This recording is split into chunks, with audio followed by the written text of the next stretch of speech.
Hey everybody, Dr. Caitlin here with your Fit PT. I am going to take you through an exercise that is one of my favorites, and it's a single arm row. Now you can do this row in various positions, including a squat or a lunge, but today here we're gonna do it in a hands and knees or a quadruped position. All right, so this is really great, especially if you do a single arm row, to get your core involved. So what I'm gonna have you do, grab a weight of choice. I'm gonna choose a 5-pound weight. If you need something a little bit lighter, feel free to go 2 to 3 pounds to kind of get the hang of this. Otherwise, you can certainly bump it up to more of an 8, 10, or 12 plus. All right, so especially because we're including the core, start smaller, see how it feels, do some high reps, and then you can always bump it up. All right, so my right hand is gonna be planted on the mat. Left hand is somewhat next to it, holding that weight. Now notice, I want you to notice, my alignment in my body. So my shoulders are right over the top of my wrists. So I don't have my hands out here. It's a common mistake I see is the hands are out in front of the face. I want them right underneath those shoulders. And then same thing with the hips. I see the knees oftentimes too far back. Notice if I draw a line straight down from my hip, I need my knees forward, okay? So go ahead and stack those, and then also make sure knees are not together. We actually want them hip width distance apart, all right? So setting yourself up for success and positioning is key.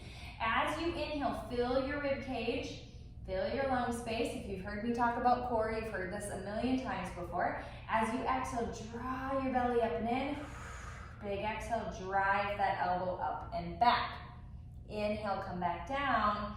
Barely tap the weight, try not to let go of your core, then exhale, reinforce the core, drive that elbow back up. So inhale here, exhale up and squeeze. Give it a little pause at the top, maybe even hold for your full exhale or count 1 1,000, 2 1,000, so you get that nice good squeeze.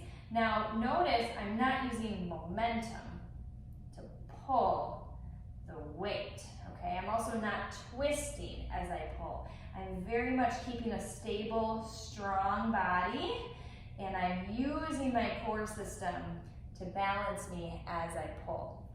All right, so be the same thing on the opposite side.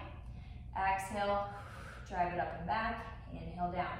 Now for anyone who is hypermobile like myself, be sure you're not hyperextending your elbows, okay? So have a little bit of a straight but unlocked elbow, and then spread your fingers wide like you're palming a basketball. Try not to put all of your weight in your wrist. Instead, think about spreading some of that weight to your fingertips, again, like you're palming a basketball, okay? That will help any wrist discomfort or issues.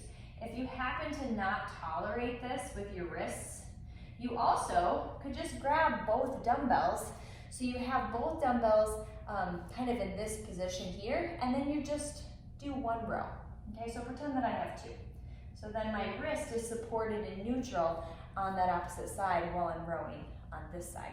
As far as repetitions go, because I'm keeping the weight low today and I'm doing more low load, high repetition with a 5-pound weight, I probably could do 12 to 15 of these. But I want you to base this off of your fatigue, because again, the number doesn't matter so much as it matters to activate the right muscles with the proper form and get some fatigue in those muscles that we want to activate. Okay, so make sure that that makes sense for your body. Proper weight, proper number. All right, so shoot for something, maybe shoot for a weight that you can successfully perform 12 to 15 of these, so you're getting more of that endurance-based musculature going. And then as far as sets goes, I would probably say do at least 2 sets, if not 3.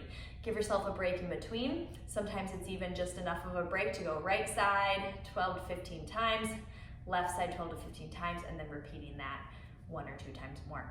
Okay, I hope that you found this helpful. That's a scapular row, or scapular single arm row in a hands and knees position.